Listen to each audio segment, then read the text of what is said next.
গত বছরের ৫ আগস্টে শেখ হাসিনার সরকারের পতনের আগেই বাংলাদেশে হাসিনা বিরোধী আন্দোলন তৈরি হওয়ার ব্যাপারে ভারত আগেই জানত বলে মন্তব্য করেছেন দেশটির পররাষ্ট্রমন্ত্রী এস জয়শঙ্কর। গতকাল শনিবার ভারতের পররাষ্ট্র মন্ত্রণালয় বিষয়ক পরামর্শক কমিটির সদস্যদের এই কথা জানিয়েছেন জয়শঙ্কর। তবে শেখ হাসিনার ওপর পর্যাপ্ত প্রভাব না থাকায় পরামর্শ দেওয়া ছাড়া ভারত তেমন কিছু করার পরিস্থিতিতে ছিল না বলেও সংসদ সদস্যদের জানান তিনি।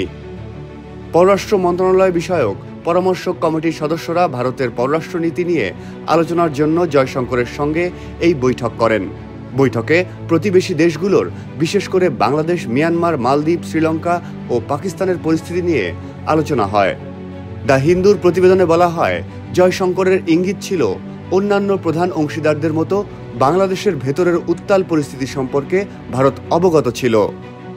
এ প্রসঙ্গে তিনি জাতিসংঘের মানবাধিকার প্রধান ভলকার তুর্কের সাম্প্রতিক মন্তব্যের কথা উল্লেখ করেন।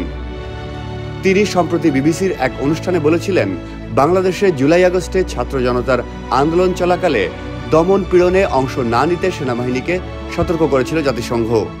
আমরা প্রকৃতপক্ষে সেনাবাহিনীকে সতর্ক করি, যদি তারা এতে জড়িত হয় তার অর্থ দাঁড়াবে তারা হয়তো আর শান্তিরক্ষী পাঠানোর দেশ থাকতে পারবে না, বলেন ভলকার তুর্ক।